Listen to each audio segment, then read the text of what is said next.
Amen.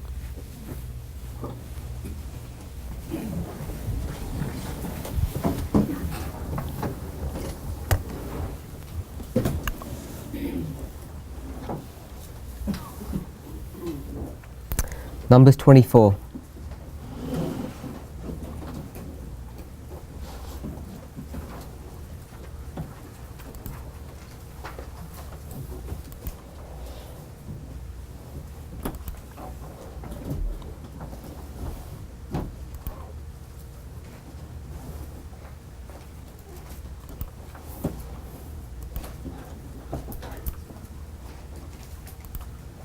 Verse 15.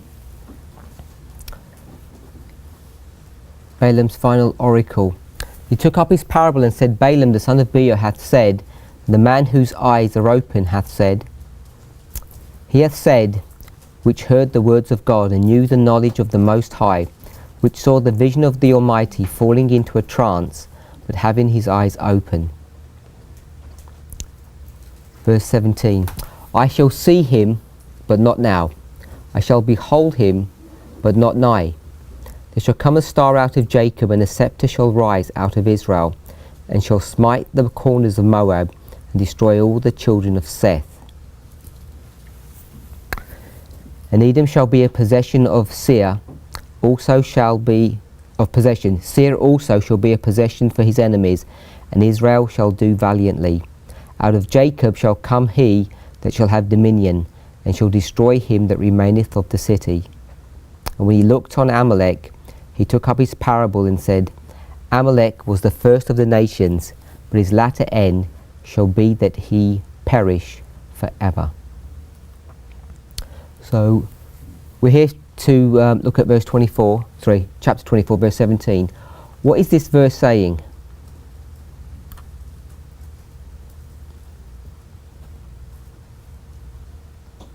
Which verse? 17. Brother Larry.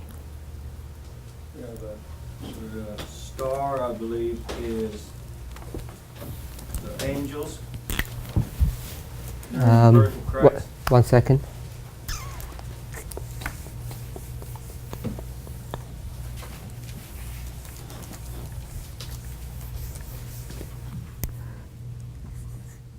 The star is angels. And the scepter is Christ.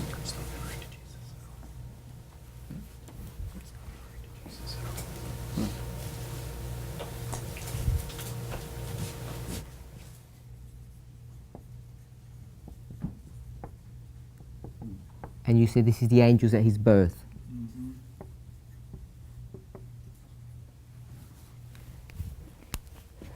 Brother Stephen? I don't understand this. Sorry? I don't understand this verse. You don't understand anything about the verse? Oh, well, like how you explain it, I understand that part. Okay. Anything, nothing more. Brother Graham? I see it slightly differently the way I read it. The star out of Jacob, I'm saying, is Christ, and the scepter is also Christ.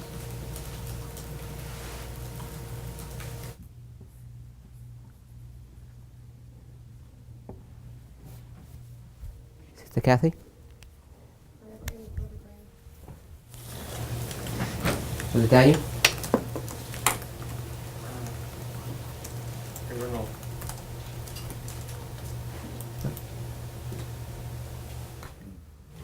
Sister Andrea?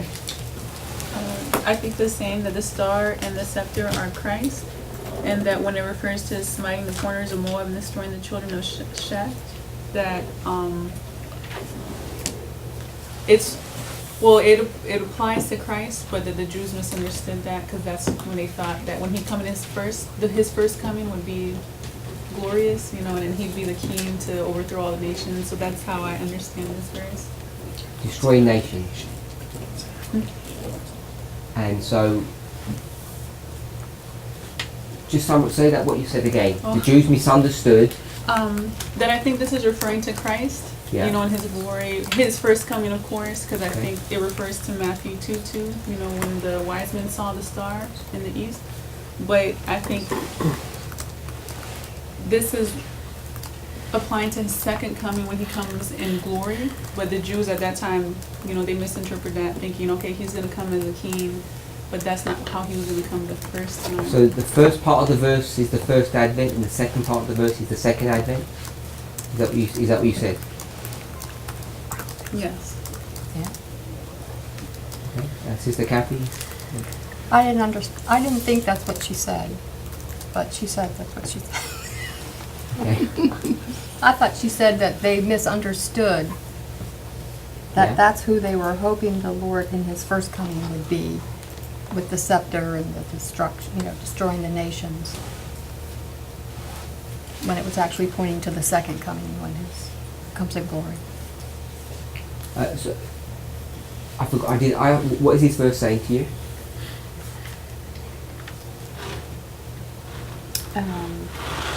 That coming Redeemer.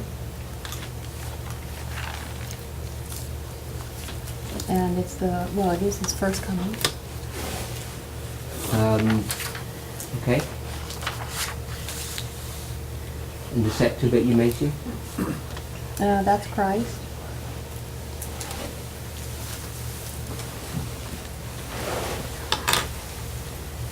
And the star? And the star is Christ also. And the smiting of Moab and Sheth?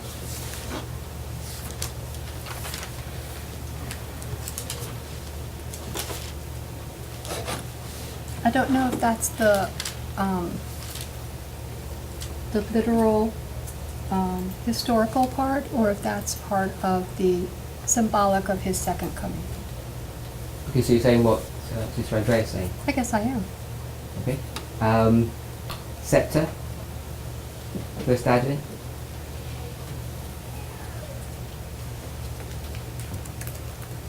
That's what you Yeah. said, Oh, I think. Or not? no, I don't think so. Oh, Second. it's all the second advent? No, the star is the first. Oh, so the star is the first advent, the scepter is the second advent. I think. Brother Graham? I just guessed. So. Have another guess. You want me to have another guess? I would have said it was just at his birth. And the scepter? Same point, birth. Just another way of saying it, explaining. Okay. Mr. Tess? I think this is David. We say this. The star, the scepter. The star is David. The scepter is David. A star can be a leader. Muhammad is typified by a star in the Bible. And she'll smite the corners of Moab and Sheth. This is David destroying nations. Why you say this is David? He fulfills the verse. He's the king that rose up. Primary application. I know you can make a secondary.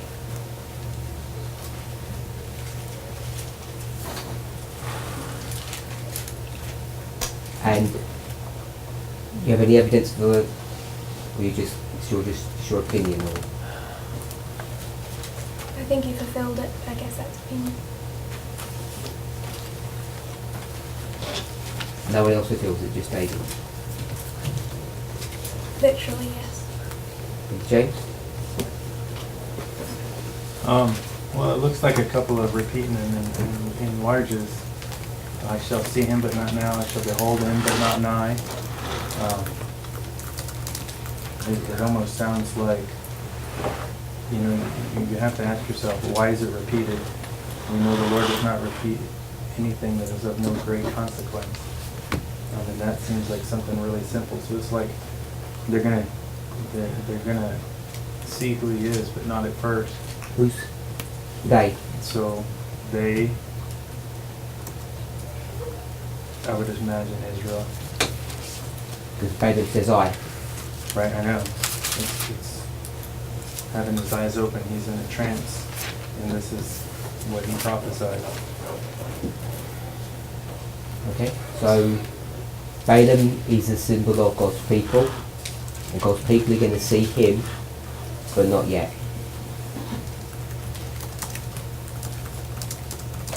The way I look at it is not at first, but not yet works too. Because it says, I shall see him, but not now. I shall behold him, but not nigh. And obviously he's not going to see him right there.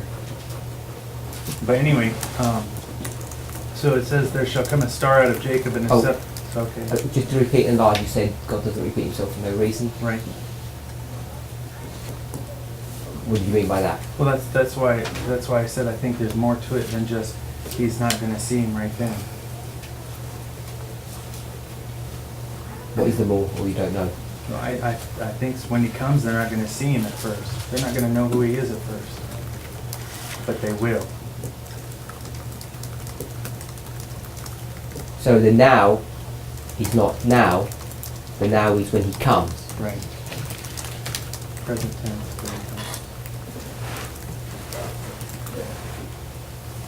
So I shall behold him,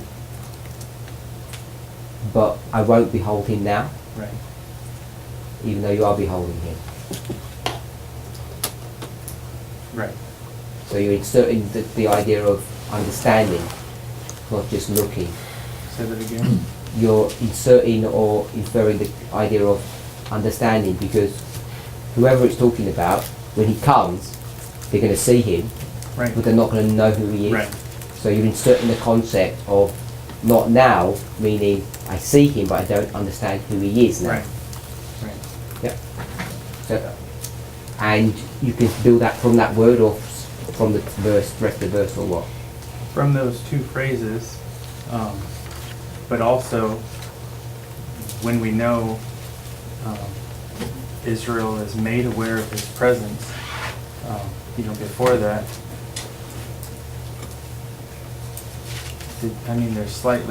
they're made aware of his presence as a baby, but they don't spend any effort into figuring out who he is. But once he's baptized and he comes on the scene,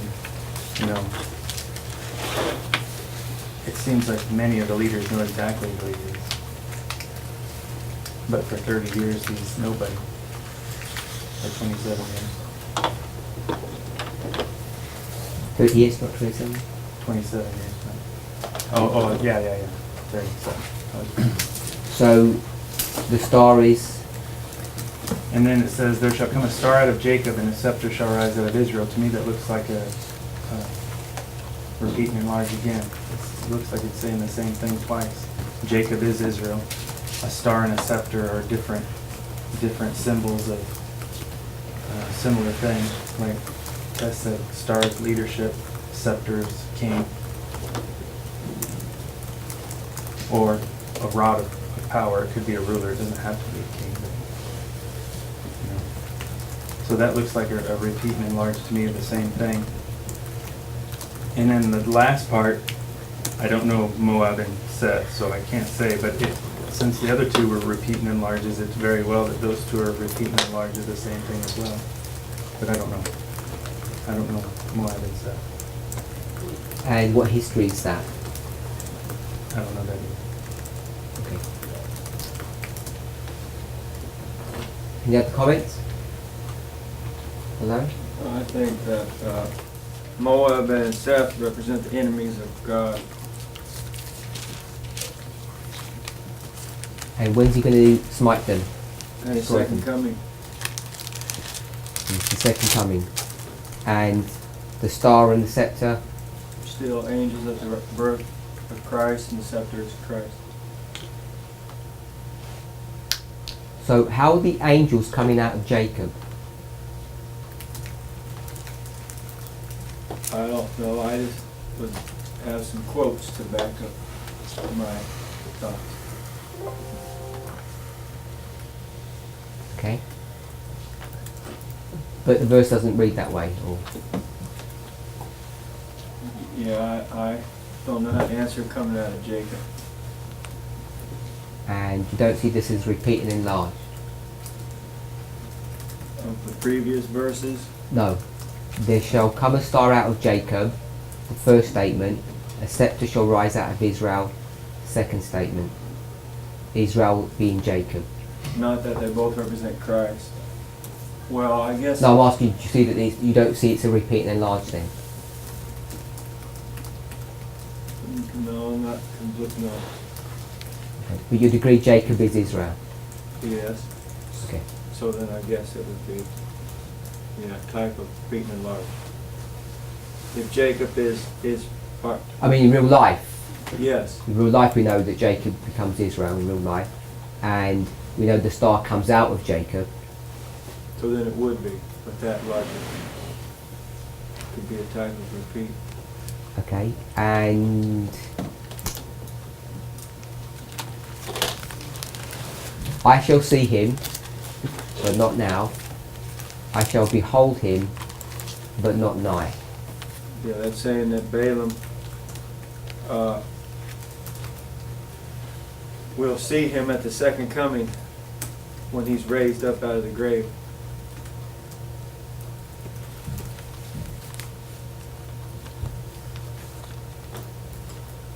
And he won't be among the saved, he will be among the lost. Okay, and you're going to show that by another spirit of prophecy quote. Yep. Okay. I'm wrong. Okay, about what? Christ is an application. Yep. So who is this? I think I agree with Sister Tess. Yeah. David. David? Yep. You changed as well? Yep. Brother Bob? If you look at the context of the other verses that you read, and it says that he shall smite the corners of Moab, and if you understand that the direct understanding of the verse, not an application of it, the direct understanding is it's referring to David, and then if I go. Where'd you get David from? From 15 and 16? No, from looking at the rest of verse 17, when he shall smite the corners of Moab. And then I started to look another place, and I find in 2 Samuel chapter 8, verse 2, it talks about David making the Moabites his servants and, smiting them. So, I don't know, I'm seeing more reason to see that the most direct, what it's pointing to, what it's actually saying in that verse, I see it pointing to David, but obviously the application of it then, when we make an application of it, I see it pointing to Christ. Okay, so you're just seeing David because David smote Moab. Right, that's the only evidence you have. I haven't been able to study this out, so I don't know any further. I'm not Yeah. criticising, I'm just Yeah. making sure that's what Yeah, I'm understanding. So everyone, they will try to summarise what someone says.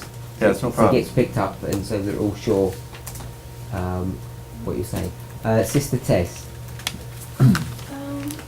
Quotes for David defeating Moab and Edom. He's the one that conquers these nations. Okay, so you're going into verse 18. Chef? I couldn't find Sheth anywhere. Okay, I think so it's just another word for Seth. And I'm kind of wondering if Brother James is right and that's not like a repeat of Moab somehow. Can't hear. sorry? Oh, they can't hear what you're saying. But, okay, so your argument is the same as Brother Bob's. So Yes. you've said that David is the one that destroys Moab. And Edom. Yeah, I'll get to that. And in verse 18, and Edom shall be a possession. Seir also shall be a possession for his enemies, and Israel shall do valiantly.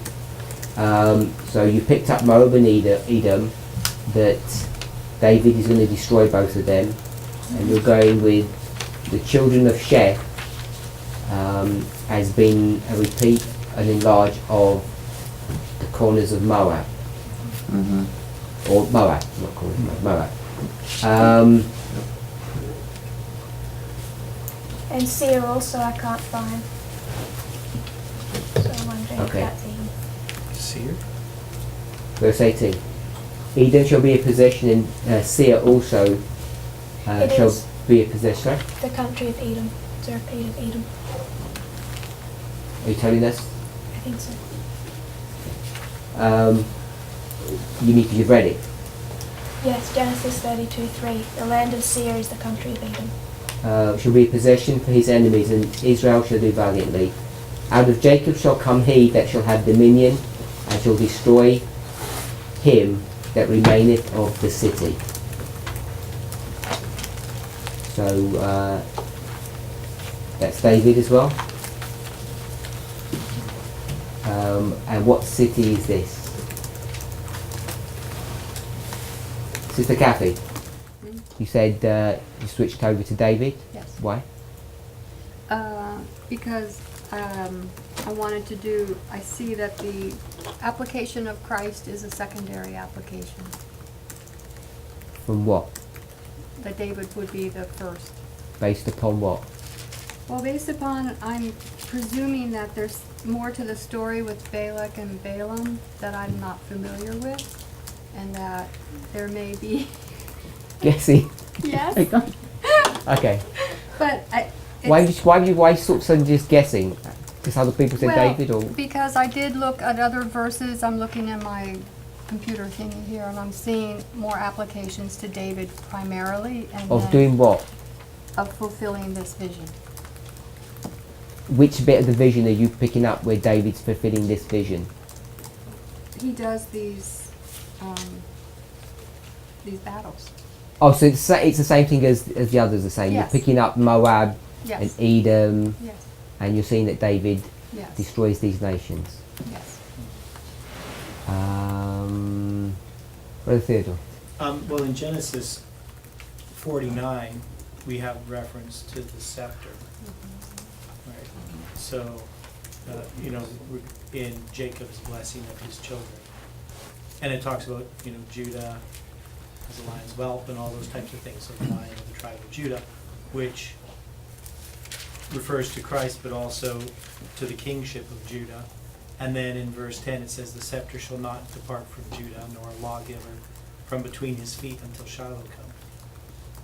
And unto him shall the gathering of the people be, referring to Judah. That's where the temple's going to be. So, there's definitely a reference to the scepter and Judah, and we would then apply it to the fact that Judah is where the temple is going to be, and the kingship is going to be, the lawgiver.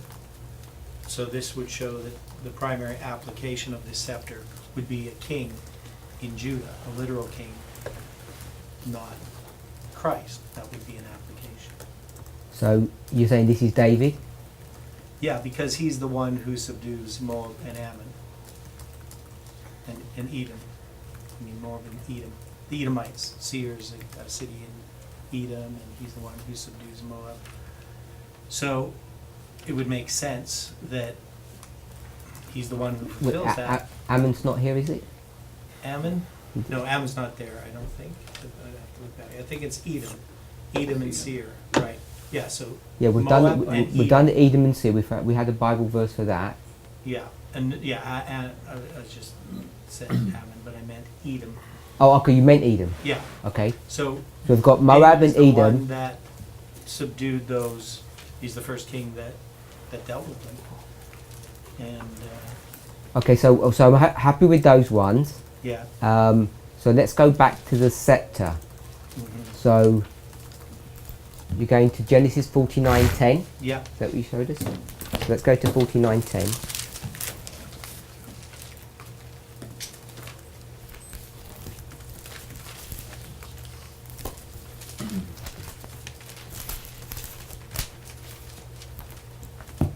Pick up from verse 9. Judah is a lion's whelp. No. I'll pick up.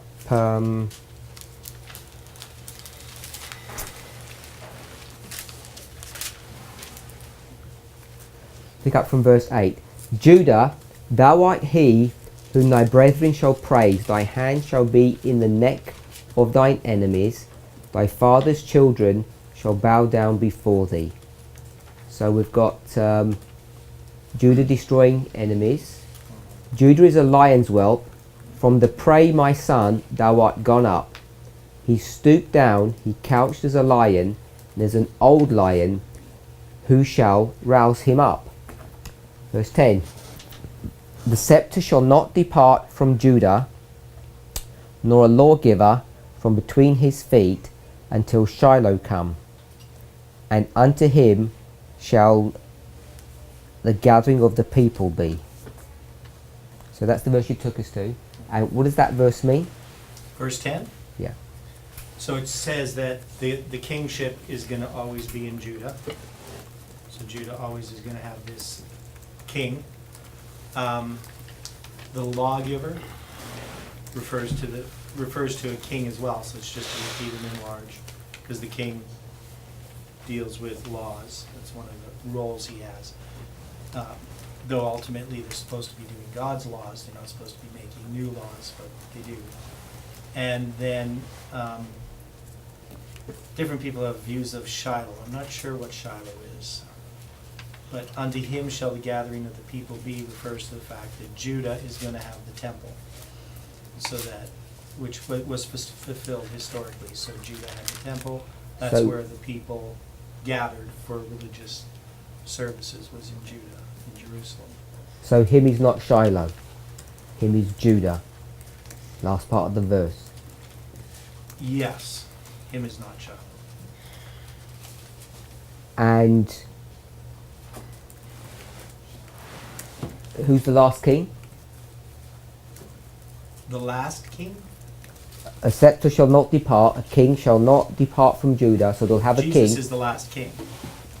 Is that referring to Jesus? The scepter shall not depart until Shiloh come. It's not that lawgiver, that scepter is not Jesus. In a secondary application. So at first, they're just applying it to literal kings on earth. So what was, it says you're going to have a king until Shiloh comes. Yeah. And I'm not sure what Shiloh is.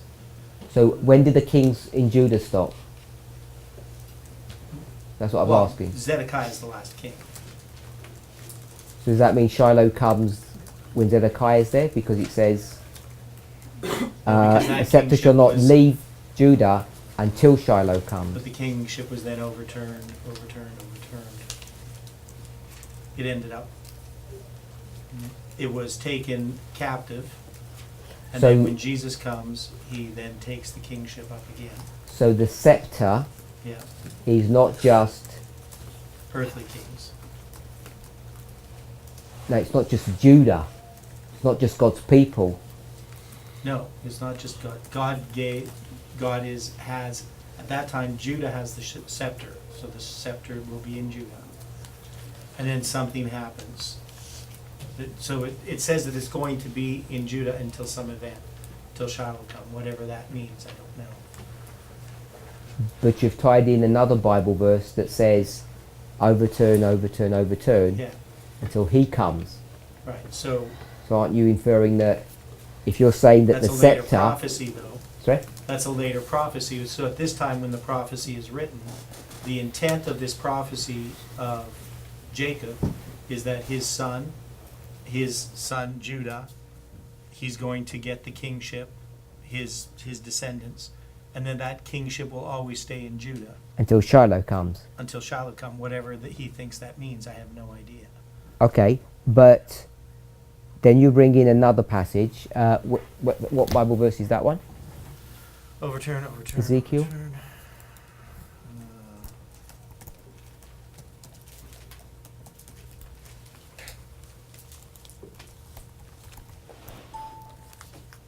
Ezekiel 21:27. I will overturn, overturn, overturn it, and it shall be no more until he come whose right it is, and I will give it him. Ezekiel 30, 21, 27.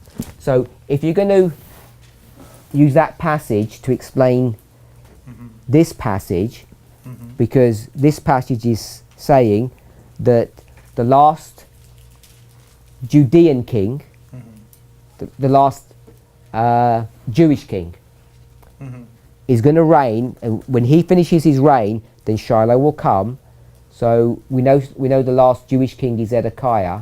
So unless we're going to have hundreds of years between that last king and then Shiloh coming, whatever Shiloh would be, unless we're going to do that, which we don't have any reason to, then Shiloh would have had to come at least at the beginning of the 70-year captivity, or the Babylonian captivity, or just afterwards when they get restored to the land. I'm not sure what Shiloh means, though. I understand that. You either got that scenario, it would have to be in that generation, unless you've got a huge gap, or if you're going to bring Ezekiel 21 into it, then you're saying that the scepter shall not depart from Judah, which means that there's going to be a king who's ruling Judah, and it doesn't have to be a Jewish king. It just means that Judah has a king that's ruling over it, whoever that king might be, a rightful king. And I was going to say may, but it was God's will that it should always be a Jewish king. Right. That's the original intent. But because in Ezekiel 21, I think it's 26, it talks about thou wicked prince, they're going to lose that right to have the scepter, and the scepter's going to pass to someone else. And then when it goes through these various nations, you get overturn, overturn, overturn. And then once you get to Rome, then the rightful heir will pick that up again.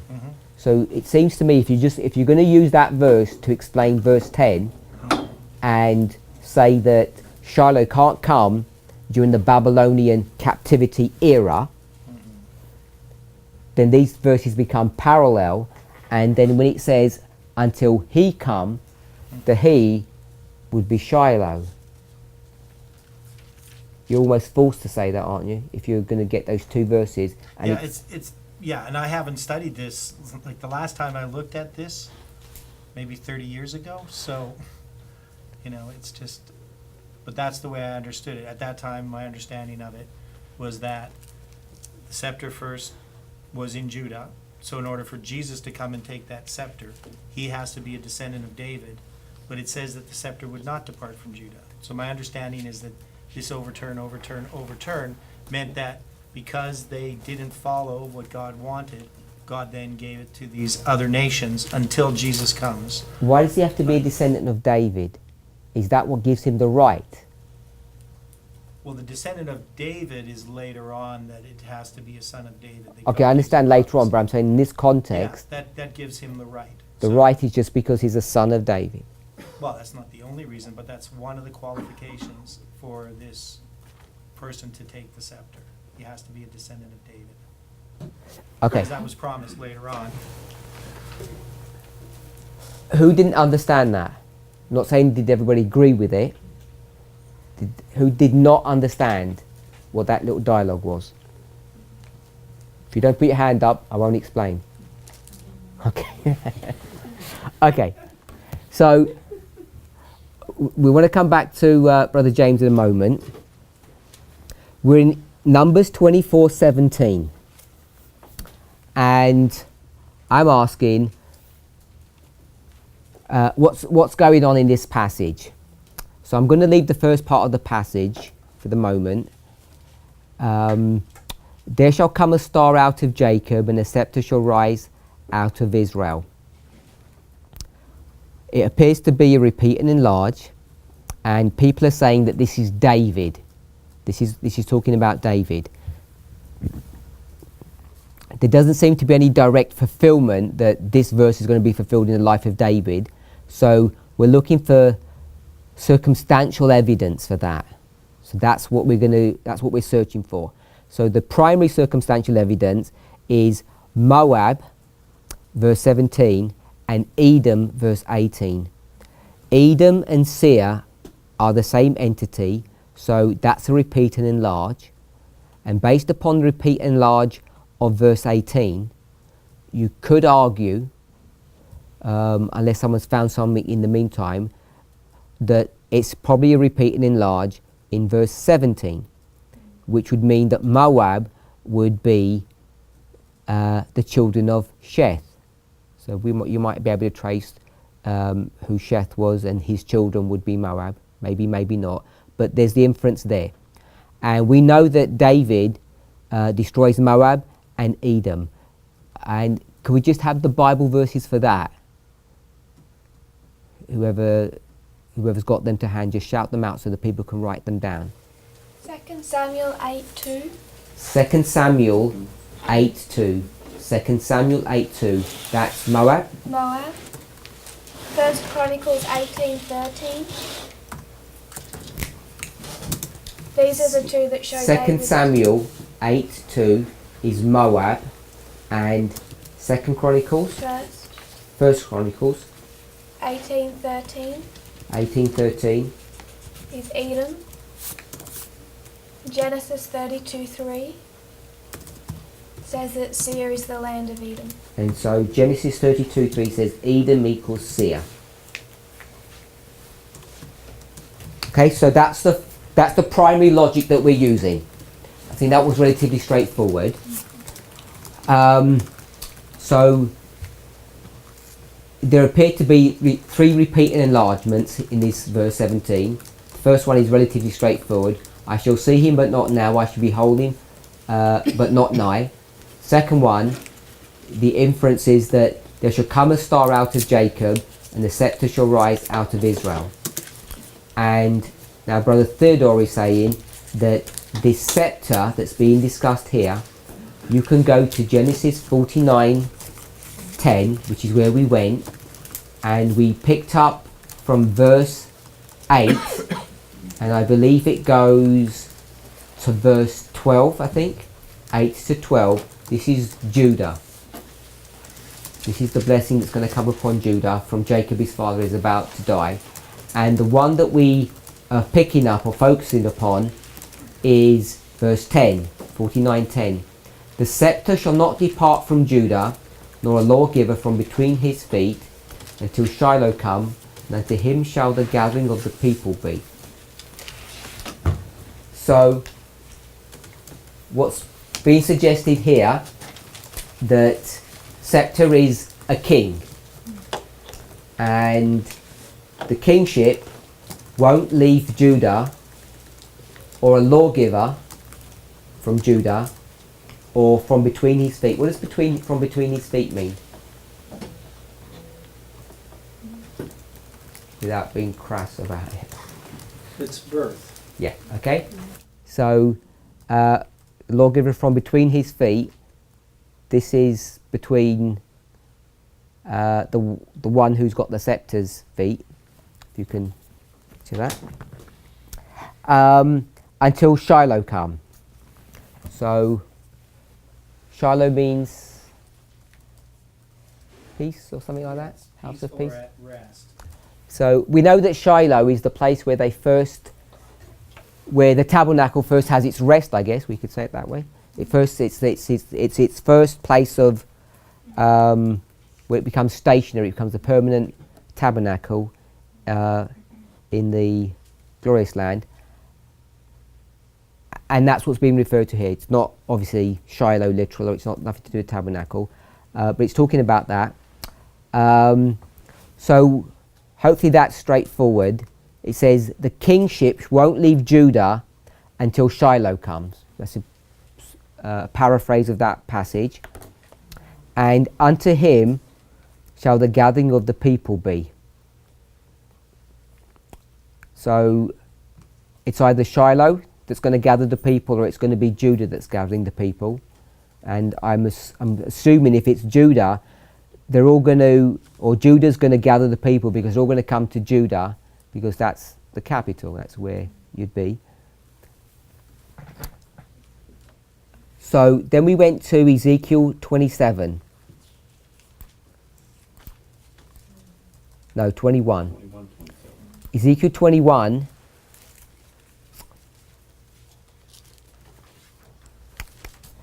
Pick up from verse 25. And thou profane wicked prince of Israel, whose day is come, when iniquity shall have an end.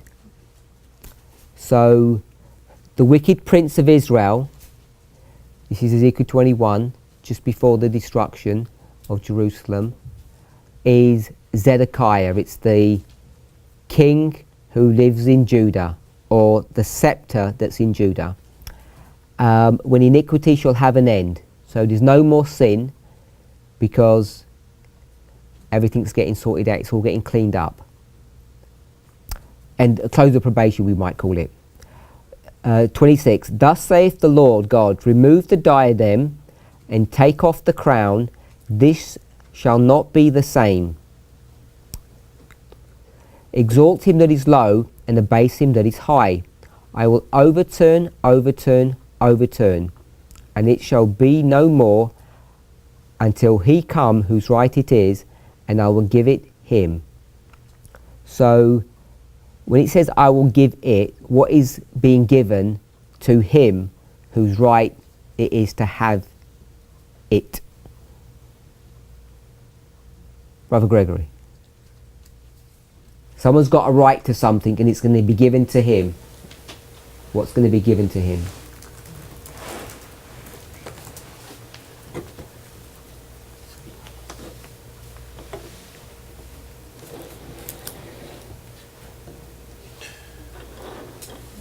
Seems to be talking about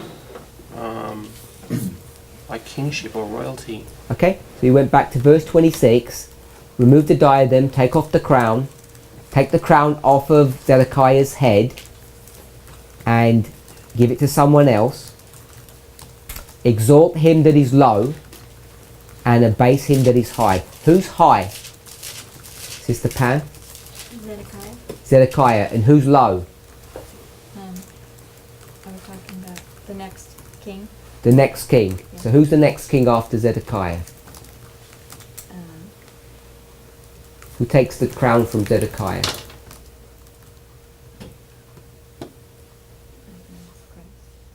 Sorry, I didn't hear. It's not Christ. Not Christ. Okay. Brother James? Nebuchadnezzar. Nebuchadnezzar. Nebuchadnezzar's Oh. a low person. Don't know if that's a really nice way of expressing it, but it says he that is low, low in the sight of God, he's a Gentile in that sense. Okay. So he's going to get it, and the one who's high, he's going to be abased.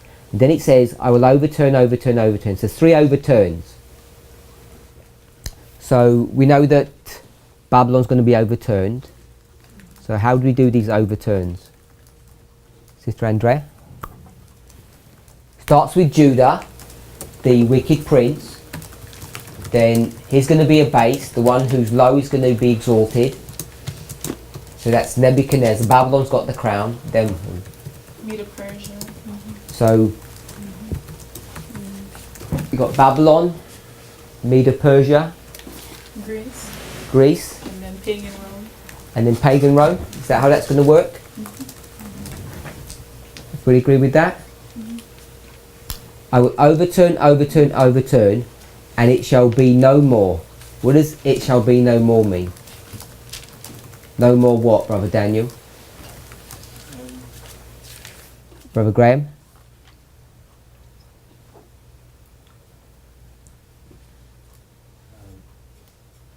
The kingdom. Wait, so you mean there's no more kingdom? No more king to place a diadem on. Sister Rachel? That's what it seems like to me. It seems like overturned is overturned 3 times, or and then So you've overturned 3 times, then what's going to happen? it's going to go to Christ, whose right it is, and I will give it him. It doesn't say Christ. So, Sister Brittany? I don't know. Sister Tess? But a change in government. Which bit are you reading when you say changing government? It shall be no more. There's no more kingship. So we're at Judah. Judah's up here, and then Judah's going to lose the crown, and the low person's going to get it. Then what happens? happened again. So he gets overturned. Is that the first overturn? Yeah? Judah. Sorry? No, is Babylon the first overturn? Or is the first overturn before that? Babylon. So the first overturn is Babylon. So it says, overturn Babylon, then Medo-Persia. overturn Medo-Persia, then Greece. overturn Greece. So we've got to the part where it says, overturn. So they've overturned, colon, and then it says, and it shall be no more. So once Greece got overturned, then where are we? Pagan Rome. So we'll just say we're at Rome. So we're at Rome now. So where are we at Rome in this verse? Where would, if you were to read the verse, where would you say, okay, we're at Rome now? When it's no more.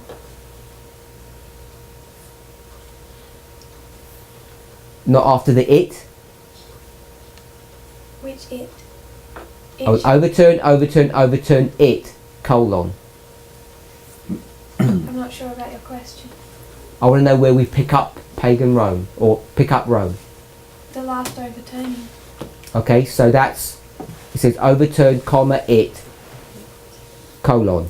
So now we're at Rome, and it says, and it shall be no more. So in Rome, what's going to be no more?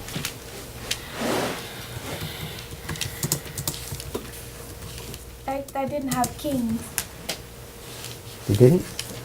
They started off with some type of democracy, republic. But they have kings pretty quick, don't they? Well, a couple of 100 years, but they don't, but they do have kings. Eventually, yeah.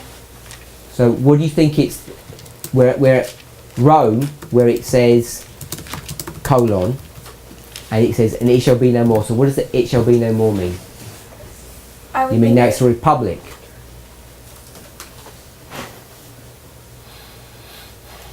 I would think it would have to go back and there's no more crown. It shall be no more, it means there's no more crowns. Yeah. So Rome doesn't have any crowns.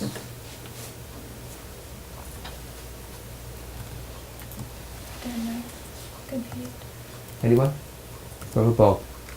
I think when it says, it shall be no more, it's referring to there's no more overturning of the scepter, and that the scepter, or the one in charge is Rome, and I think we're stuck with Rome, pagan, papal, and modern until it's talking about Christ's return. Okay, so starts with Judah, Babylon, Medo-Persia, Greece, and after Greece comes Rome, and it shall be no more. There'll be no more overturnings. That's what once you get to Rome. Yeah. Indicating that Rome is the fourth and last kingdom, Bible prophecy. That's what you're saying? I'm saying that we're stuck with Rome. Yeah, just there's no one comes after Rome. All the way up to the end of till Christ comes. There's no one after Rome. Anyone? James? It looks like it agrees with what Sister Tess is saying. When did Rome have a king? Because around the time of Caesar, they still had a senate, because the senate's who killed him. The senate is, not a kingship, even though Caesar was kind of ruling everything. Don't we mark Julius Caesar the first emperor? I don't know when they is. That's what I'm asking. Because they start at like 168 and go till forever. 538. Yeah, so, but I don't know when the first king is. Well, it's long before Jesus is born. Because that's what it seems like. So if you're going to go from 100 BC, 200 BC to 500 AD, you've got 700 years. At least 500 of that is kings. No. 168. Yeah, I went 200 BC. 168 BC till 500 AD. 538 well, AD. if it's just till the time of Jesus. That's. I was just saying how long pagan Rome was. No, I wasn't saying that. I was just saying 168 to the time of Jesus is just 200 years. I didn't know if they had a king after that or before that. I don't know when it ends this thing. I mean, Brother Bob was suggesting at the end of the world. I don't know. Okay, I was thinking it was when Jesus came. That's when the crown was given back. Okay, so you're saying, and it shall be no more. That means there's no more kings. So that crown gets Right. put somewhere on 'Cause hold. if it's a group of people or co-leadership, it's not a king. So there is no king in Judah. Right. So doesn't that break verse 10, chapter 49? It says, the scepter shall not depart until he comes.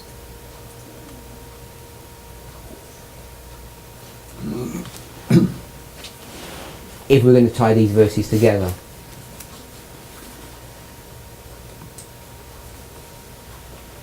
I guess so. Anyone else? You were going to say something, Brother Gregory? Oh no, it's alright.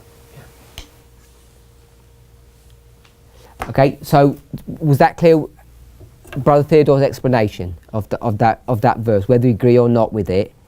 Brother Bob saying there's going to be no more overturning until he comes, whose right it is, to take the crown and the diadem, and I will give it to him after Rome. After Rome has received it, then Christ is going to receive it.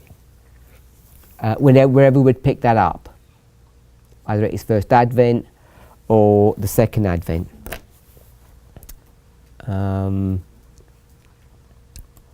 Okay, if we just go back to...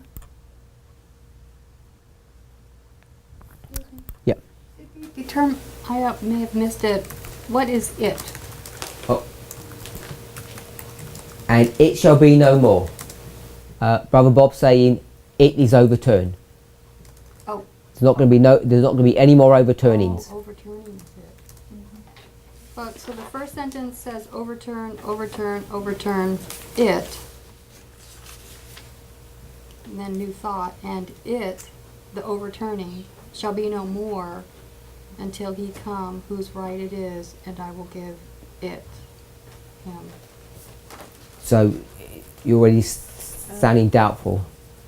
Well, I can see where Because you've got all these the its. yeah. Okay. Yeah, I could pick up the it's being highlighted there. Brother Theodore, Sister Tess. So,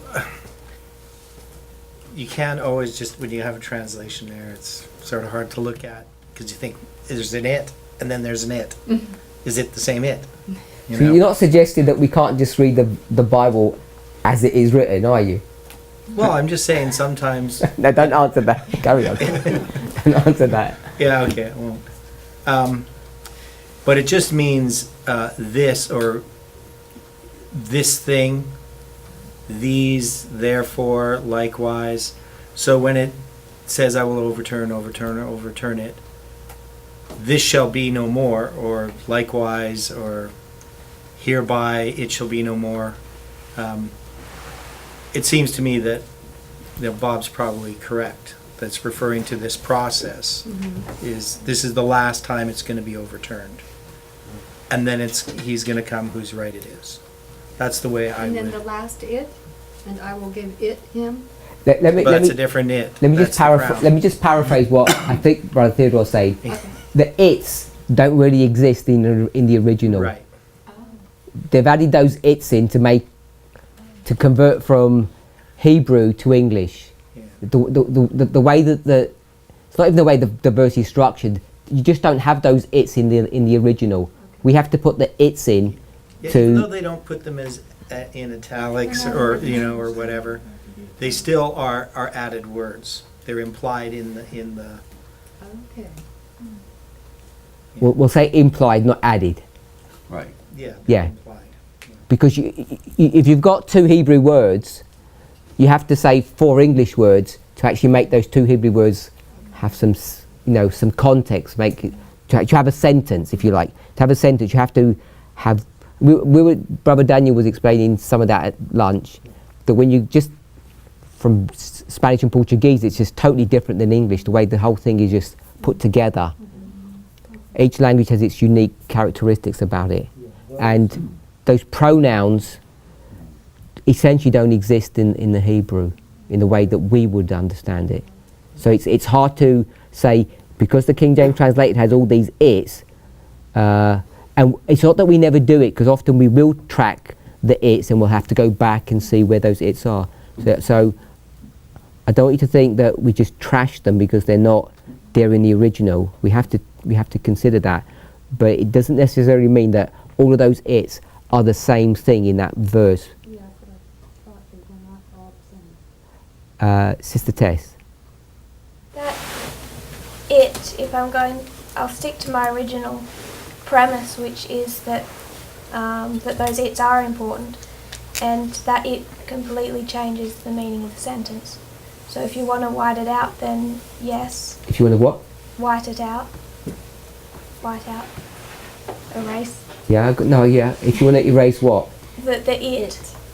Then you can say it's the overturning. But if you keep it in, it's either a completely useless word or it has to go back to the sentence before. If you're going to make it the overturning, you can just say, I will overturn. And it shall be no more. There's no use for that word. You wouldn't say overturn it. The it would have to go back to the last noun, not the last verb. And the last noun is the sentence before, and it's talking about the diadem and the crown. Overturn it. Yes. Yeah, that it refers to the crown. To the crown. Diadem and You wouldn't need that it to know that. You don't need to have that where it says I will overturn it. You don't need to know. You don't have to have that it there. That it just helps to guide you. But you'd work that out. What's being overturned yes. is the kingdoms. You don't need that it to do that for you. And then in the same sentence it says and it. So they have to be the same it. No, Otherwise it would reintroduce a new word. but it is a new word. It is, that word it is not it.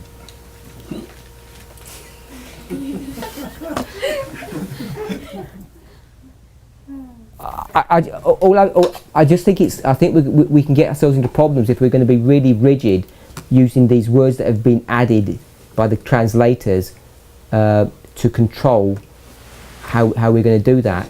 And you're basing this upon that Rome's a republic and it doesn't have emperors. I don't know if that's what your primary logic is. It's not. I'm just going off grammar.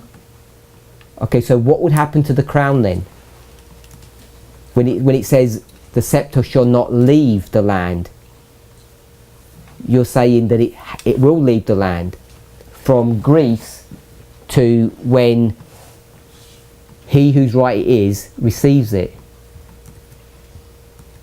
Okay. So assuming chapter 21 is in agreement with Genesis 49, with that understanding. My argument was, when Brother Theodore said, it says, a scepter will not depart, and the scepter is Zedekiah. And either you're going to have Zedekiah, and then if you were picking up the first Advent, you've got 500 years, thereabouts, until Shiloh come. And is that it? At the end, H. Oh, okay, all right. So I'm not saying Shiloh is Christ for sure, but Ellen White will make that connection that it is. So assuming that it is the primary application of Shiloh, and assuming that Genesis 49 is Ezekiel 21, and if this is not acceptable to say that the scepter won't depart until Shiloh comes, I'm saying Shiloh would have had to come here, or at least at the end of the Babylonian captivity when Cyrus comes. So if you were going to do Genesis, I don't know how you'd sort of work that out, trying to figure out who Shiloh is. You might develop an argument that Shiloh becomes Cyrus, the anointed one, the Messiah. You could argue that. But if you go to Ezekiel 21, it picks up Zedekiah, and then it says overturn, overturn, overturn. And that's Babylon, Medo-Persia, Greece. And then it says, until he whose right it is to own it, which seems to be Christ, which I think would line up with Shiloh. Then you'd have this gap here, and you end up having the same problem that you have back in Genesis 49, that Shiloh is not coming as the verse predicts or says. But if the verse means 21, 27 means that overturn, overturn, and there's not going to be any more overturning because you've reached the last fourth kingdom, it's in the fourth kingdom that Shiloh or Christ will come. We know that there aren't going to be any more kingdoms after that third overturning. It's the last overturning. Separate and distinct to all the grammar bit of these verses. That's how that logic ran. Brother Daniel or Brother Larry?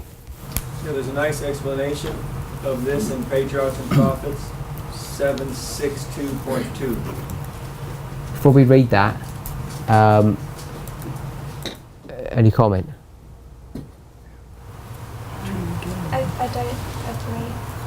With what? It just doesn't fit for me. I'm not asking do you agree with my interpretation or the interpretation of grammar. I'm saying the logic. Because if you're going to say it shall be no more, you're saying there are no scepters in Judah after whom? Zedekiah. So you're saying Ezekiel 21 has got nothing to do. You're only going to pick up Jewish kings. No, I'm not saying that. What do you mean after Zedekiah? I don't disagree with your application, I just disagree with the reading of the verse. I think you can do that without saying that the it is the overturn. That was my only point. How? You're going to introduce a gap. Well, it only gives you 3 overturnings. That's all you need. Yeah. Because Rome never gets overturned. Uh-huh. What? I agree. So there's no gaps now. I'm confused. I'm not sure what you're saying. Even if you make Rome a republic, Rome is the ruler, the lawgiver, the one who runs Judah. They're the de facto king, however they're going to, whatever form of government they have. Okay. Herod's the king, way back from before 20 BC. Well, my original preference was Cyrus. You can make that application, but that wasn't my argument. My argument was just the reading of the verse. You can make Shiloh in 49, you're going to make Shiloh in Ezekiel. Cyrus would come where? Because overturn, overturn, overturn. All these people are going to have a king, and you get to Greece. Cyrus is way back here in Medo-Persia, in the middle. How would you get to, why would you make Cyrus the fulfillment of Ezekiel 21? Where you're going to go past that and go into Greece. Just wondering if there's more than one application. Give us one. I still don't understand what application you're even coming up with. Where you agree that's Babylon, Medo-Persia, Greece. You've got to Greece, and then what's happening? Rome. And Rome doesn't have any kings. That's what your argument is. It doesn't have any diadems. No, I can see that. It does. It does. Where do you see Rome in that verse? You don't.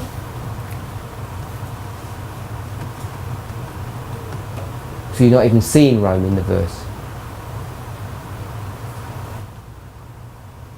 So what does it mean, and it shall be no more? I took that to read that the diadem and the crown is no more Judah's. It wasn't Judah's when it overturned. It's a colon, it's giving more information on the first half of the verse. So it says, it's not going to be Judah's crown. Overturn, overturn, overturn. Until he comes. And then it goes back to Judah.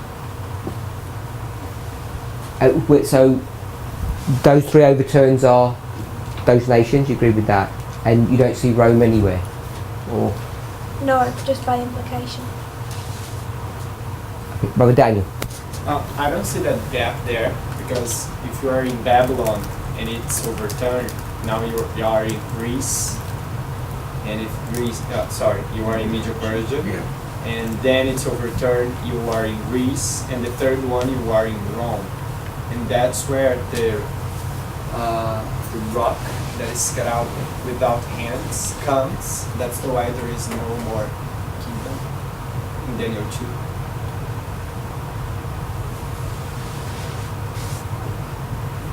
No. When it says it shall be no more, what is that meaning? Shall be no more overturned, because it's, I'm trying to use Daniel 2 to say that during Rome period the rock comes and destroys the statue.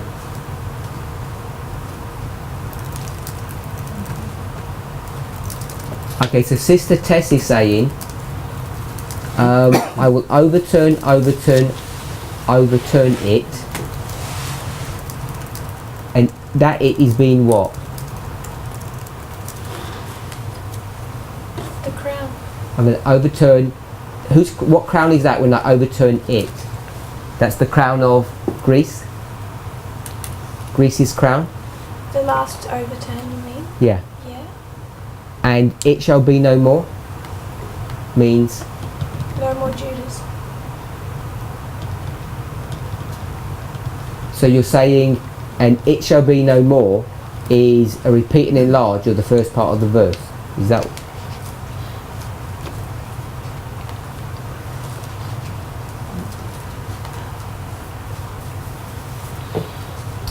Okay, I don't know if everyone understands that. It's either repeat and enlarge, or it means you've got to the time of Rome, and Rome's the last one.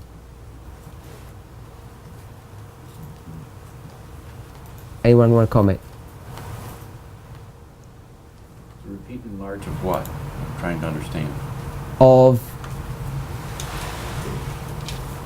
the first part of the verse where it says you're going to have this overturning of kingdoms until Jesus comes, basically.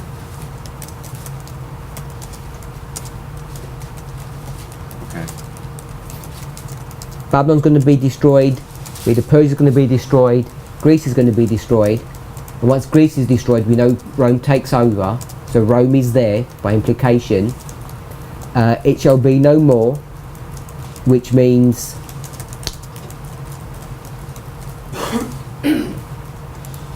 let me do it this way.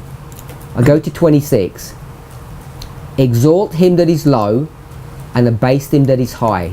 So we're going to bring down Zedekiah, and then I'm going to say, and this abasement will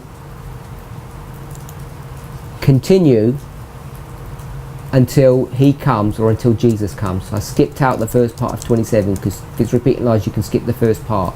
Okay. And this abasement will continue until Christ comes. Is that basically what you're saying, Brother James? Oh, Brother Jason. I don't know if this counts, but Review and Herald article. Is that the one that you said, or is it a different one? Mine's patriarchs and prophets. Okay. It just says the crown removed from Israel passed successively to the kingdoms of Babylon, Medo-Persia, Greece, Rome, and Rome. God says it shall be no more until he comes whose right it is, and I will give it him. Review and Herald. It says book 4. Sorry? Book 4, I guess. Book 4. Book 4. Should be a date. The time of the end, November 23, 1905. November 23. 1905. And it's Review and Herald? Yeah. Okay. Brother James, we'll pick up the patriarchs and prophets one in a second. Well, I was just going to say, when you look at, we had automatically assumed that it's a repeat and a large, but the word diadem means mitre.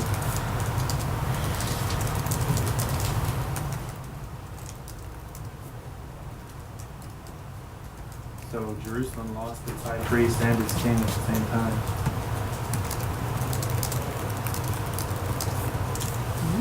So diadem means Mitre.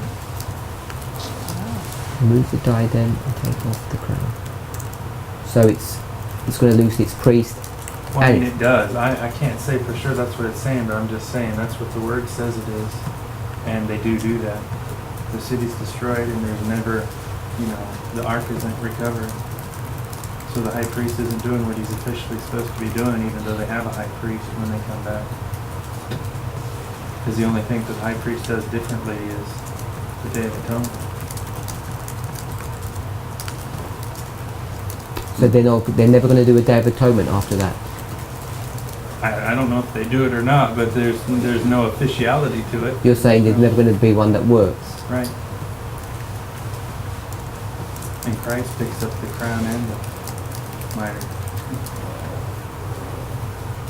Then what's the rent curtain indicating?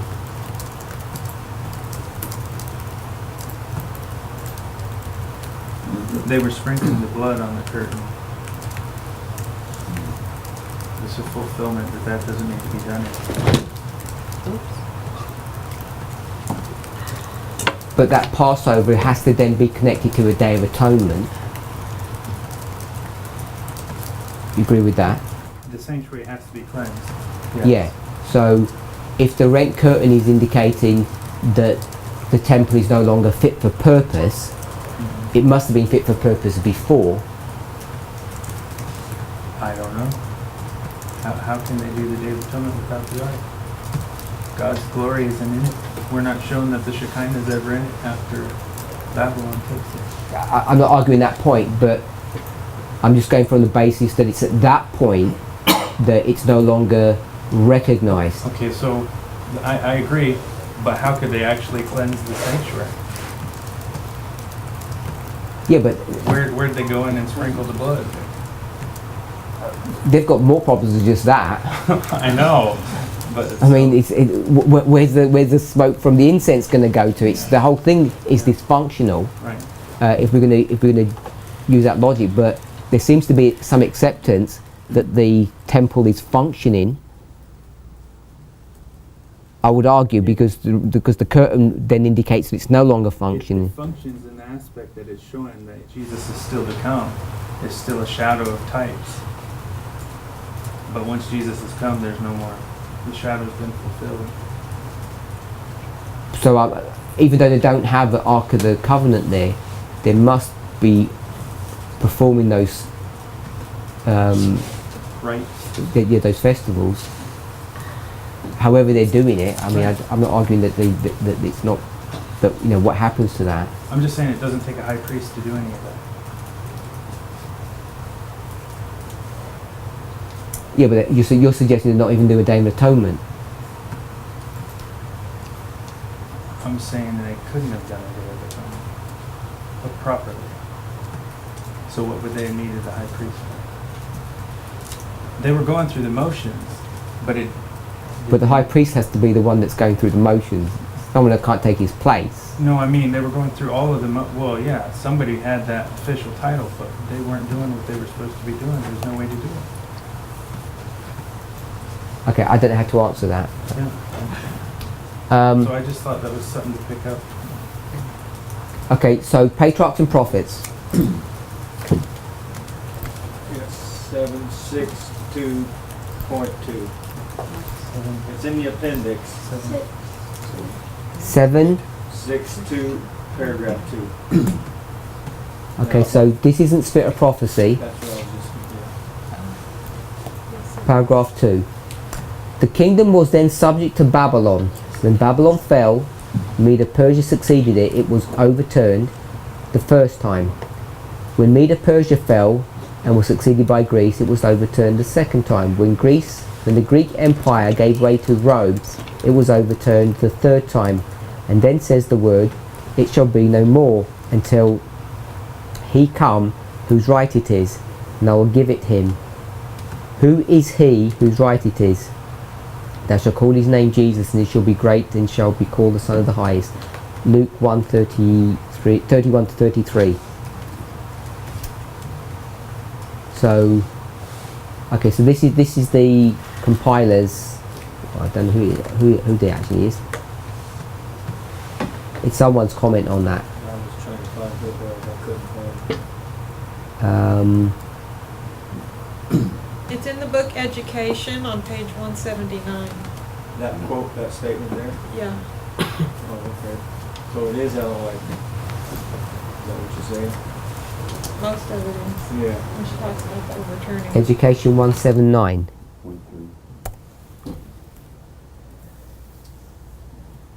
Thus saith the Lord God. So she's going to quote 26 and 27. The crown removed from Israel past. I think this is the same thing that Brother Jason read to us. The crown removed from Israel passed successively to the kingdoms of Babylon, Medo Persia, Greece and Rome. God says it shall be no more until he come whose right it is, and I will give it him. That time is at hand. Today the signs of the times declares that we are standing on the threshold of the great and solemn events. Is that the same as Review and Herald? Identical?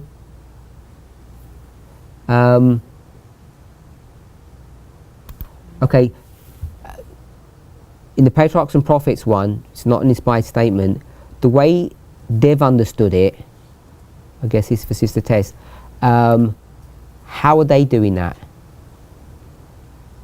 With this repeat and enlarge, or it shall be no more means there's no more overturnings. How do you read it, just as they've understood it?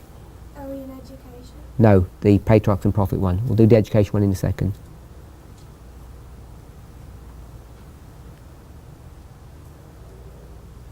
Not to say that they're right. I'm just wondering whoever that person was. I still feel like it reads that the crown will be no longer Judah's. Kingdom was then subject to Babylon. When Babylon fell and Medo Persia succeeded it, it was overturned the first time. So okay, I'm not going to read it again. You're saying that still fits in with your model, whatever's written there. And the education one?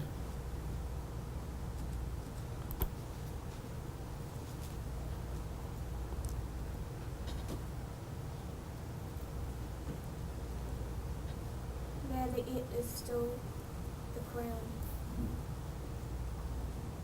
It can't refer back to the word overturn, it's not in the passage. The crown removed from Israel passed successively to the kingdoms of Babylon, Medo, Persia, Greece and Rome. God says, it shall be no more. So I'm going to add one, maybe two words. It shall be no more Judah's until Jesus comes. That's what you're saying?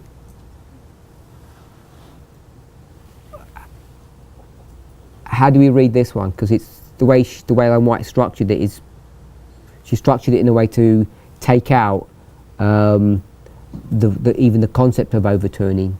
Brother Bob. I see when it says it shall be no more. It just means that there's going to be no more the crown being passed. There's no more passing of the crown.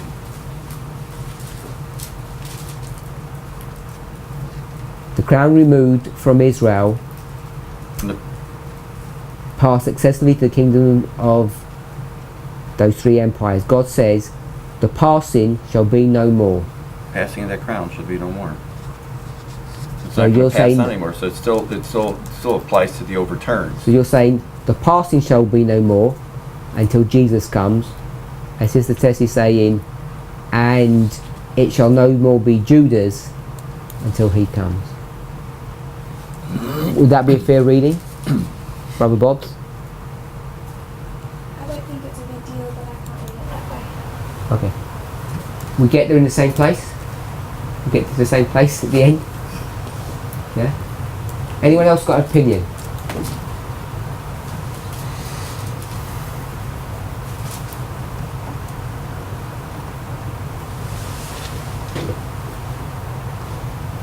Okay. It seems to me, I kind of lean with Brother Bob's position. This Spirit Prophecy quote doesn't seem to have changed that perspective. It appears from this sentence to me that the overturning stops at Rome and it stays with Rome till Christ comes. Okay, so you're in the same way as Brother Yeah. Bob is. And is that Review and Herald one the same as the education one? Yeah, Did anyone- they're all pretty much. It's exactly the same. Okay, so we won't read that one.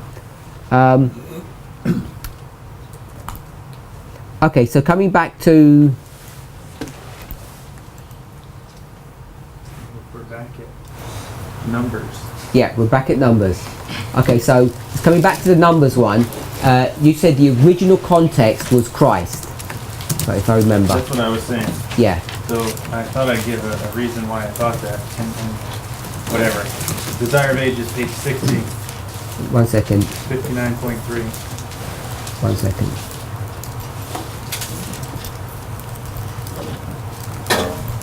Desire of Ages, 59.3. Okay, we'll come to Desire of Ages in a moment, because I've got that reference. We're going to read Desire of Ages.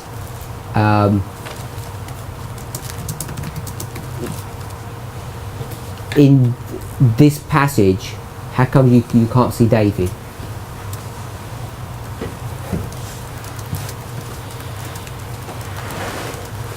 Numbers 24:17. Yeah.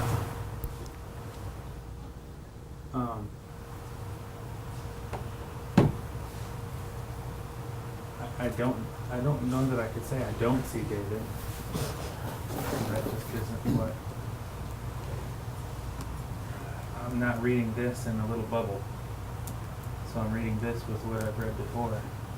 So that's why I don't look to David for it. I'm not saying he can't fulfill it, but there's reasons why I think it's Christ and not David. Yeah, so why can't you see? Desire of Ages. Okay, yeah, but we're If I had read Desire of Ages, we're going to say that's an application. but that's my argument why it's not an application. I know you've said that, but my argument is Okay, so without Desire of Ages, you can't argue that it's not David. right. Uh, I can't say that David doesn't fulfill this, but that's not what I think it's talking about. But if David fulfilled it, the primary application must be David. You wouldn't have a secondary application before the primary one. There's only so many enemies that the Jews had, so I mean. Yep, 2 of them. Moab and Edom, that's all you've got. So, They deal with both of them, it's not many. you know, maybe there are other kings that smote those nations as well. Saul. Are you saying that or you know? No, I was saying Saul. Saul. King Saul? Yeah. Yeah, so you know he did Moab and Edom? Yeah. But David is more like Jesus. So I'm going It's more with David. Christ-like. Yeah. Okay, so I like this the first bit of the verse. I is not Balaam. I is God's people. We know the Spirit of Prophecy quote. Brother Larry's got a Spirit of Prophecy quote, which is basically saying Balaam's going to resurrect and not going to be very happy when he sees them. I think that's what that Spirit of Prophecy quote is going to tell us, because it's going to come up in the special resurrection. I, God's people, because it's a parable, shall see him, and when I see him, it's not going to be now. It's going to be sometime in the future. But you're not reading it that way. You're saying, I'm going to see him being born, but I'm not going to understand who he is right now. I'm going to understand who he is when he's 30, when he begins his ministry. That's how you're reading that passage. And Is Desire of Ages going to help you with that one, or that's just your reading? Okay, it's not going to help you with that one. So everyone else, virtually, I don't know if anybody else was against this. Everyone's saying it's David. Everyone who spoke said it's David. Everyone who spoke who said it was David didn't attack on the first part of the verse. So how are you going to tackle the first part of the verse if this is David? Not to say that Brother James's understanding is correct or not. The way Ellen White's going to do this is Balaam is going to see Christ when it's too late, when it's Judgment Day. But when Balaam speaks about this, he speaks about it in the positive, it seems to me, not like with trepidation and fear. So how are you going to... The hymn would be David, I presume.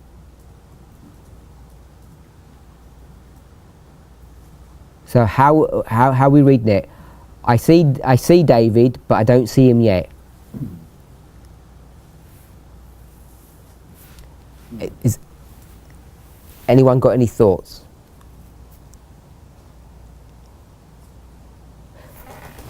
Sis Andrea? To be honest, I kind of find it difficult to see this verse as applying to David.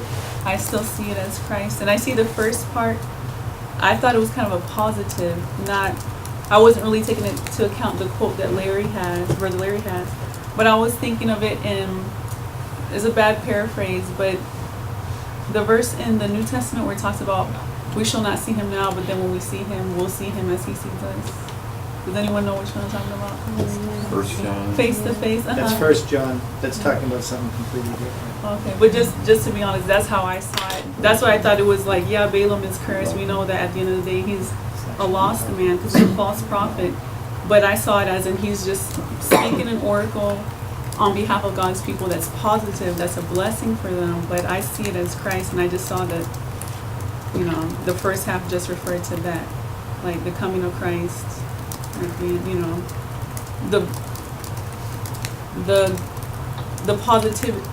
positivity, if that makes sense, that has to do with the coming of Christ. I don't know if that makes sense, but that's how I see it, or that's how I understand. You don't like all those strong arguments about the scepter and all of that? Huh? You don't like all those strong those arguments, I want to say strong arguments, but they're not strong.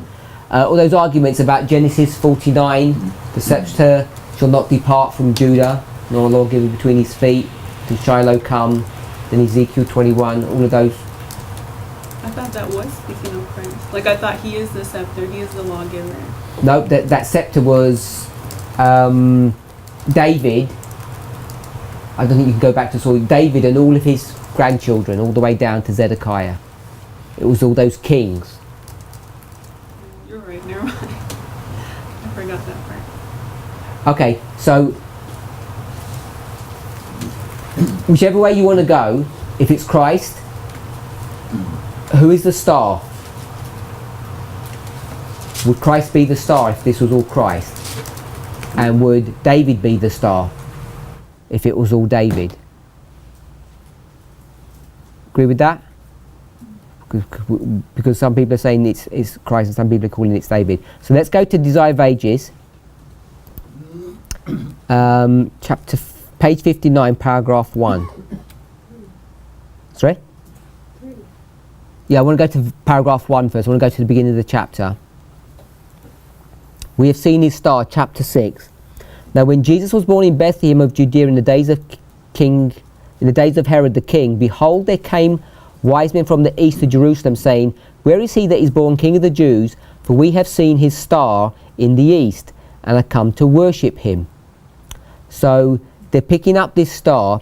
The wise men from the east were philosophers. They belonged to a large and influential class that included men of noble birth and comprised much of the wealth and learning of their nation. Among these were many who imposed on the credulity of the people. Others were upright men who studied the indications of providence in nature and who were honoured for their integrity and wisdom. Of this character were the wise men who came to Jesus. The light of God is ever shining amid the darkness of heathenism.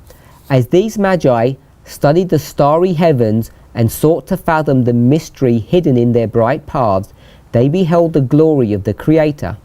Seeking clearer knowledge, they turned to the Hebrew Scriptures. In their own land were treasured prophetic writings that predicted the coming of a divine teacher.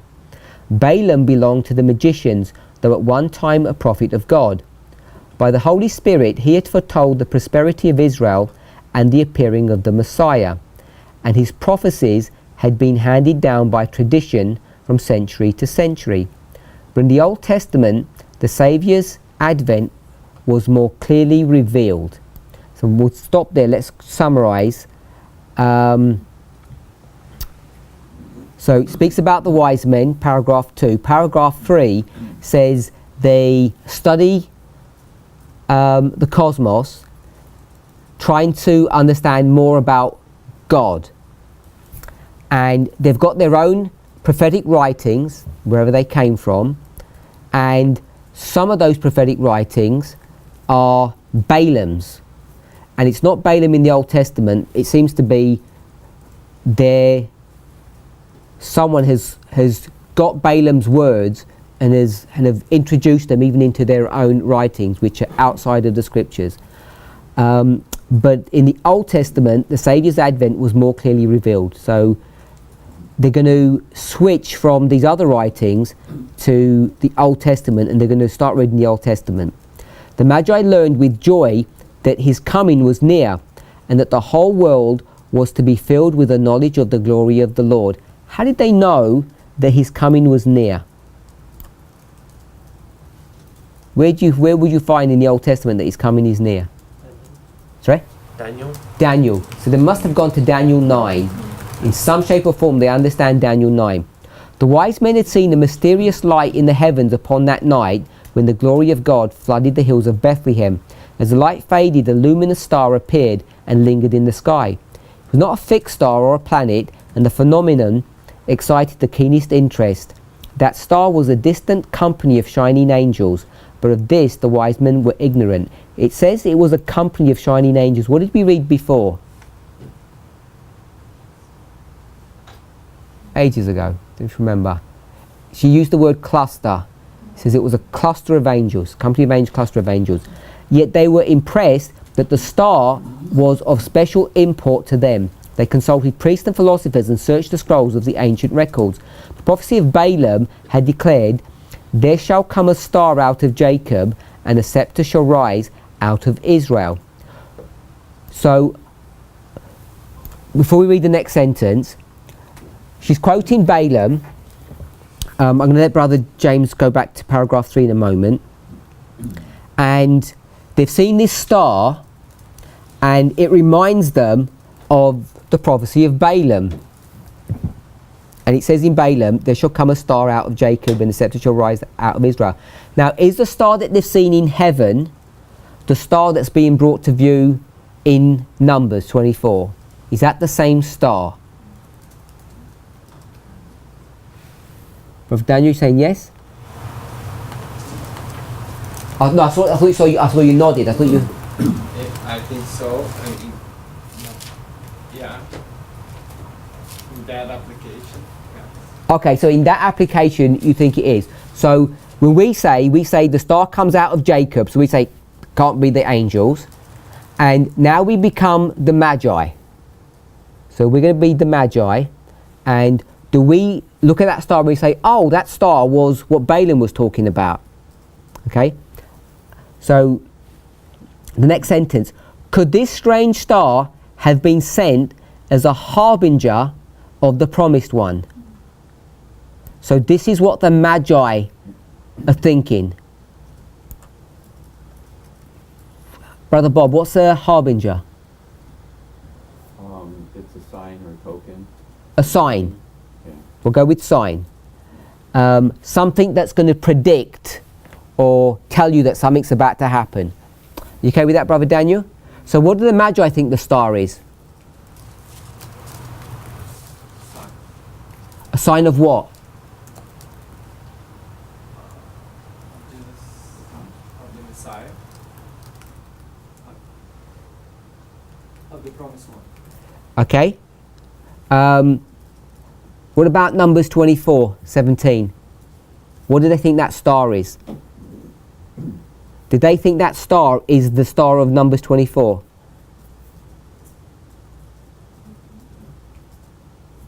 Brother Bob? I don't think so. Brother Graham? Not sure? Brother Stephen?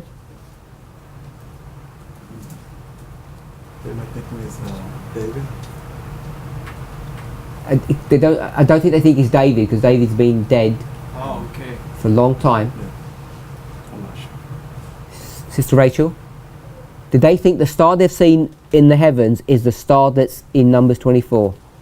No, because I think the star in Numbers 24 would be the promised one. You're a magi thinking that, not what you're thinking. I'm asking what they thinking. Based upon what we've just read. I'm not asking to guess. They think that the star is a sign of the promised one. Brother Daniel? They thought that Numbers 24 verse 17 was talking about the promised one. Okay, so they know Numbers 24 is the promised one. Yeah. And then they ask themselves a question. What question do they ask themselves?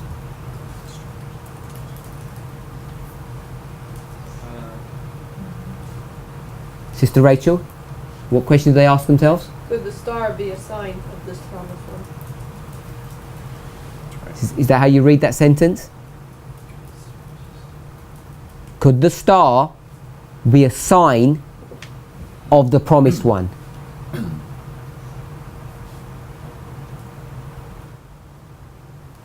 No? You're looking worried. That's why I'm. Yeah. I don't understand why this. You don't understand why this question? Yeah. Because some people thought that the star was the angels, because we know that's how this story runs. But I wanted us to see that even the Magi, and who are the Magi, Sister Tess? Priests. What? Sorry. Oh, God. Okay, Sister Kathy, who are the Magi? I didn't hear what you said. Priests. Oh. I'm distracted. In this story? No. Oh. Who are their symbol of? Oh. Priests. Priests. Why? Because they are the first to see. Because they're the first ones. We don't call them Magi. We call them what kind of men? Wise men. They're the wise men. They're the wise. Okay, so we know they're the wise, so they're priests. Because they're the ones who are going to be there at the time of the end. Just at that simple level. So these priests, these wise virgins, when they see the star, what do they know? They know the star that they've seen is not what the verse is saying. They're wise enough not to know that. What they know is when they see the star, it's a what? It's a sign that this verse is about to be fulfilled. That's what a harbinger is. So they don't know about the relationship of the star and the birth itself. Of that they're unaware. As soon as they see the star, they know that that star is not the star of Jacob. They see it's a token that the promised one is about to come. So they go looking for what? What are they looking for? They're looking for the promised one. They're not looking for the star. The star is doing what? It's guiding them to the promised one. Where is the prophecy of that token? No, there's no prophecy. There's no prophecy of the token. So it's not a token. Sorry? So it's not a token. Okay, we'll go with that. It's not a token. Yep. So they just make it up. That's what. If we go in your suggestion, that's what it is. I'm happy with that. They're going to make up this token, that this strange thing that they just saw, is they're going to say, we'll invent a token, and we'll say that token is predicting this promised one, because that's a star, and this is a star. And they know that that star in numbers is not that star that they're seeing, and they've just invented a token. Are you okay with that? That's your argument. No, don't you just argue that. That wasn't mine. I was happy to say it was a token. I was going with Sister Rachel, and you said you can't do that because you're bringing me to account, saying got to follow the rules. There's no prophecy of that. So I'm okay with that. Yep. So they invent it. Yes. Okay. If your logic is correct. No. This is a class, and it's not my logic. I just kind of shuffle people along in a certain direction, but everyone comes up with the logic. She said it was a token. I thought it's quite reasonable, and it wasn't just my logic that says about tokens. I mean, you can demonstrate that. Tokens aren't tokens unless you prophesy them. We actually read that in that GC quote. Yeah, that's my question. Where is the prophecy? There is not one. I've just agreed with you. There isn't one. There is a one? There is not one. So they're making it up. They're prophets, they can do that. But has to have, because it says here is a token. Has to have a prophecy about it. Harbinger, it says. Harbinger. And it says, could it be, Brother Jason? In the Patriarchs and Prophets, can you use that? It says that Balaam prophesied it. Before returning to his people, Balaam uttered a most beautiful and sublime prophecy of the world's Redeemer and the final destruction of the enemies of God, and then it goes through that verse. Okay, but what's Balaam prophesying? Is he prophesying those angels are going to be over Bethlehem, and actually I want to be careful because I'm not even sure. Okay, we won't get bogged into the intricacy. They see those angels, yeah. But when Balaam says it, is Balaam saying, by the way, you're going to see those angels, or is Balaam saying the star is Jesus? No, he's saying the star are the angel, and maybe the scepter is Jesus. Are you reading the verse? Yeah, Numbers 24. Then you're going to tell me that Jacob is a symbol of heaven, because those angels came out from heaven. Because you're going to use the argument in Daniel chapter 2 that the stone is Christ and he's going to get cut out of heaven.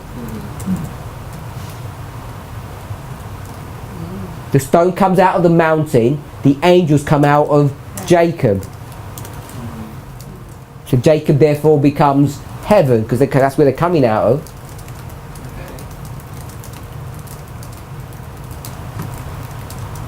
Okay, so if we go with this option, the one you just gave us, they invent a token. And they invent it based upon what? Because it just looks right.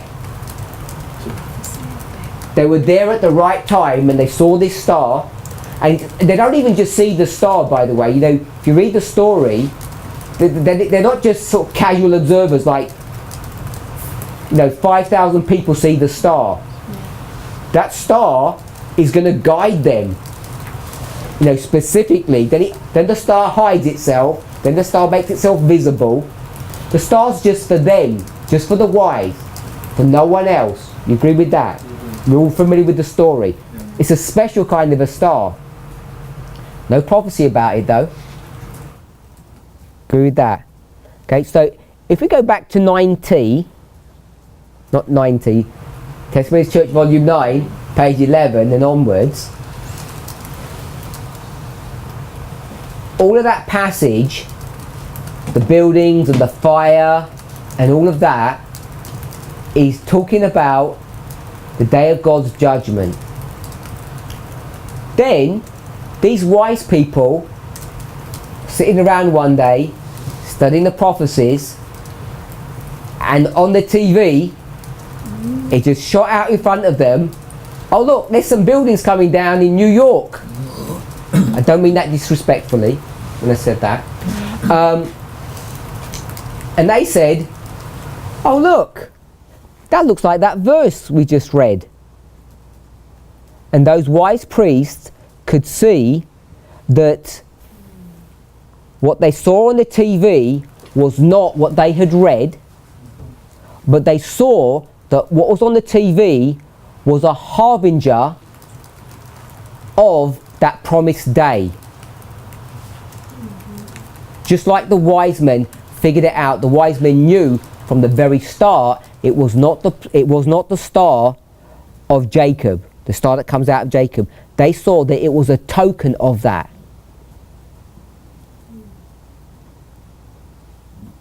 Just on that basis, I'm arguing that's what we did with Testament of the Church Volume 9 for the coming of the King. That whole section, it was dealing with the harbinger that we saw that looked exactly the same as that inspired statement. And the inspired statement was talking about the day of the Lord. It's not talking about 9/11, but they saw 9/11 as a harbinger of that because it looked identical. Star of Jacob, which is some words, which is a person. The word star looks like a star that you see in heaven. When you see buildings being destroyed by these great balls that she speaks about, I think page 26, 23 somewhere, smashing these buildings up, fire engines are not capable of dealing with all of that. By the hand of the Lord, all these are being destroyed. We saw a harbinger of that. It followed all the words in the verses. Fire engines weren't able to operate. Seemed to be connected with New York. If you go back and see how all of those buildings were put together, who put them together, who bought them, all the money that they made, all of that, it all seemed to fit. But like the wise men, these wise men at the end of the world could see the difference between a harbinger and the original thing. Perhaps. Let's pray. I didn't get a chance to do verse 3. We'll remember next. Can I just add before we pray? I think it's important. It's Desire of Ages 60.2, and no, you didn't get to what I was saying, but this is adding to what you just said. It says, at every pause for rest, they searched the prophecies. The conviction deepened that they were divinely guided. While they had the star before them as an outward sign, they also had the inward evidence of the Holy Spirit. Amen. Heavenly Father, we want to give you praise and thanks for your goodness and mercy. Lord, help us to trust in your leading. May you continue to guide and direct us. And even in the study that we've had this afternoon, where we've been dealing with difficult Bible verses, Lord, it's never a good outcome where we can't agree on a Bible verse, but we ask, Lord, that you would direct us so that we could come into unity, even though we agree at the end or the conclusion of what these verses mean. It's always a special blessing when we can all come to the point of agreement. We hope that you will fulfill that. As we think about the Star of Jacob, help us to consider what implications that has for us as we are here at the end of the world. We ask for a blessing in Jesus' name. Amen.